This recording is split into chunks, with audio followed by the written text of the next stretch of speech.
আজকে অত্যন্ত আমাদের খুশির দিন যে আমাদের যশস্বী প্রধানমন্ত্রী নরেন্দ্র মোদীজি অ্যাক্ট ইস্ট পলিসির সবসময় বলেন এবং সেটা করেনও। উনি আমাদেরকে হীরা মডেল দিয়েছেন। আপনারা সবাই জানেন হীরার অর্থ কি। H for national highway, I for internet, আর R ফর রেলওয়ে, আর A ফর এয়ারওয়েজ। চারটে জিনিসই আমাদেরকে দিয়েছে। তো এখানে এখন ত্রিপুরাতে আমরা কোনোদিন যেটা ভাবিনি যে ত্রিপুরার থেকে এখন এতগুলো ট্রেন, এক্সপ্রেস ট্রেন যায়। 17 থেকে 18টা এক্সপ্রেস ট্রেন সহ লোকাল ট্রেন এখান থেকে চলাফেরা করবে, ভারতবর্ষের বিভিন্ন প্রদেশে যাচ্ছে। তো আজকে এখানে এই দেওঘর আগরতলা যে রেল, সেটার নাম্বার হচ্ছে 15626 এবং আসা এবং যাওয়ার চেঞ্জ হয়, আপনারা জানেন 15625, আর একটা হচ্ছে 15626।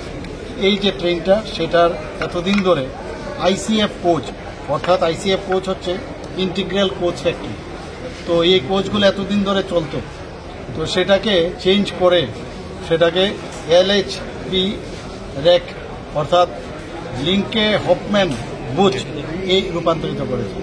তো এই যে কামরাগুলো চেঞ্জ করলো, এর মধ্যে এক তো সিকিউরিটির দিক দিয়ে খুবই লাভবান হবে এখান থেকে যারা যাত্রীরা যাবেন বা অন্য স্টেশন থেকেও যাবেন।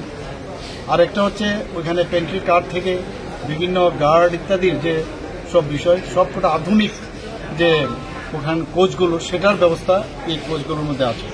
এবং এখানে AC 3 টায়ার এবং জেনারেটর ক্লাস যেটা আছে, সেইগুলোর আসন সংখ্যা অনেক বাড়বে। এতে করে অনেক যাত্রী এখান থেকে সেটার মানে অ্যাকোমোডেট করতে পারবে। আজকে আমরা এখানে এসছি, ফ্ল্যাগ অফ করলাম একটু আগে, আপনারা দেখেছেন। এবং বারবার যখনই আসি, অনেকবার এখানে এসছি। মাননীয় প্রধানমন্ত্রীজি ত্রিপুরাকে অনেক কিছু দিয়েছে, আপনারা সবাই জানেন যে এর মধ্যে অমৃত ভারত স্টেশন যেটা ধর্মনগর এবং আমাদের উদয়পুর এবং কুমারঘাট যে আধুনিক যে রেল স্টেশন করার জন্য প্রায় 93 করোড় উনি আমাদের দিয়েছেন। আমাদের ওয়ার্ল্ড ক্লাস স্টেশন যে আগরতলা স্টেশন আজকে আমরা দাঁড়িয়েছি, তার জন্য একদম ওয়ার্ল্ড ক্লাস রেলওয়ে স্টেশন হবে, তার জন্য 260 করোড় দিয়েছে। বারবার উনি যে অ্যাক্ট ইস্ট পলিসি বারবার বলেন, সেটা কিন্তু করে দেখাচ্ছে। আমি অত্যন্ত খুশি যে আবার আজকের এই আগরতলা দেওঘর এক্সপ্রেস ট্রেনটি আবার নতুন রূপে এখান থেকে ফ্ল্যাগিং অফ করার সুযোগ আমার এসছে।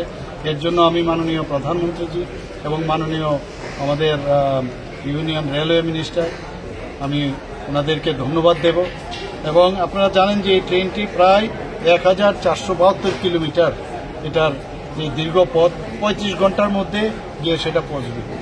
এখান থেকে আমাদের আসাম হয়ে এবং বিহার হয়ে সেটা পৌঁছবে গিয়ে দেওঘর। তো এর জন্য আমি এখানে ত্রিপুরাবাসীর পক্ষ থেকে আমি রেলওয়ে ডিপার্টমেন্টকে, মাননীয় প্রধানমন্ত্রী এবং মাননীয় রেলওয়ে মিনিস্টারকে আমি ধন্যবাদ দিচ্ছি।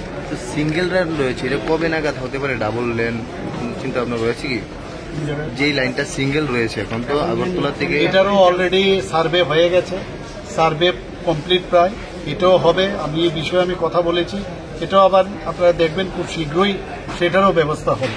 আপনারা এর মধ্যেও দেখেছেন যে আমাদের মাননীয় প্রধানমন্ত্রী, যে আমিও সেটা ভার্চুয়ালি আমিও উপস্থিত ছিলাম, আমাদের মাননীয় প্রধানমন্ত্রী বাংলাদেশ এর যে প্রধানমন্ত্রী এবং আমিও ছিলাম সেখানে।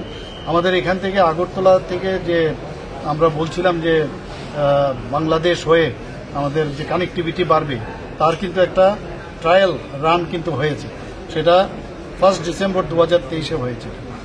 এবং এটা গঙ্গা সাগর থেকে বাংলাদেশে আমাদের নিশ্চিন্তপুরে এসেছিল এবং 11ই জানুয়ারি 2024-এ নিশ্চিন্তপুর থেকে আগরতলা রেল স্টেশনেও সেটা ট্রায়াল রান হয়েছে। এতে করে কানেক্টিভিটি বাংলাদেশের মাধ্যমে আমরা অন্য জায়গায়ও আমরা যেতে পারবো, আমরা ক্যালকাটাতেও আমরা পৌঁছতে পারবো, ওয়েস্ট বেঙ্গলে পৌঁছতে পারবো। তো সব দিক দিয়ে কানেক্টিভিটি বাড়ছে। তো আমি সত্যিই আমরা ত্রিপুরাবাসী অত্যন্ত আমরা মানে খুশি এইরকম একটার পর একটা মাননীয় প্রধানমন্ত্রী যে উনি বারবার বলেন যে গ্যারান্টি আমি দিচ্ছি এবং গ্যারান্টি দিচ্ছি, সেটা আজকে কিন্তু আমরা সেটা দেখতে পাচ্ছি। স্যার, এইভাবে কানেক্টিভিটি বাড়ছে ত্রিপুরাতে, তো আগামী দিনে মানে ত্রিপুরা পথটা কি হতে চলছে? ত্রিপুরা দেখুন, এখানে তো সাউথ ইস্ট এশিয়ার প্রবেশদ্বার হতে যাচ্ছে। আপনারা জানেন যে মৈত্রী সেতু যদি ওপেন হয়ে যায় এটা যে কোনো সময় এর মধ্যেই হয়তো বা শুরু হয়ে যাবে, তাহলে তো সাউথ ইস্ট এশিয়া প্রবেশদ্বার হবে। তো ত্রিপুরার তো চেহারাই পাল্টে যাবে। এখানকার যে ধরনের ন্যাশনাল হাইওয়ে হয়েছে, এখানে রেলওয়ে কানেক্টিভিটি বেড়েছে, এয়ারওয়ে কানেক্টিভিটি বেড়েছে, সব মিলিয়ে ত্রিপুরার আগে বলা হতো যে কানেক্টিভিটি ঠিক নেই, এর জন্য এখানে ডেভেলপমেন্ট সম্ভব না, বাইরের থেকে ইনভেস্টমেন্ট করতে চায় না, এখানে ছোট বড় মাঝারি আকারের যারা ইনভেস্টর আছে এখানে কোনো রকম ইন্ডাস্ট্রি করতে চায় না। এখন কিন্তু সেটা চলে আসছে। আমাদের হেলথ সেক্টর থেকে আরম্ভ করে এগ্রি থেকে আরম্ভ করে সব বিষয়ে এডুকেশনের দিক দিয়ে আমরা এখন ভালোভাবে আমরা উন্নতির দিকে আছি। স্যার সারা দেশে সবগুলো লাইনে এখন বিদ্যুতে চলছে, কিন্তু ত্রিপুরাতে এখনো সেই বিষয়টা কি কোনো সেটারও অলরেডি তারও সার্ভে হয়েছে এবং আপনারা সবাই জানেন যে এবার বাজেটও কিন্তু প্রধানমন্ত্রীজি যে কত বন্দে ভারত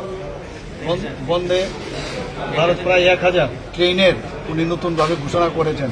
তো এটা যখনই রেল ইলেকট্রিফিকেশনে স্টার্ট হবে, ত্রিপুরাতেও আমরা বন্দে ভারত আমরা দেখতে পাবো, সেটা হবে, তারও সার্ভে হয়েছে। Thank you.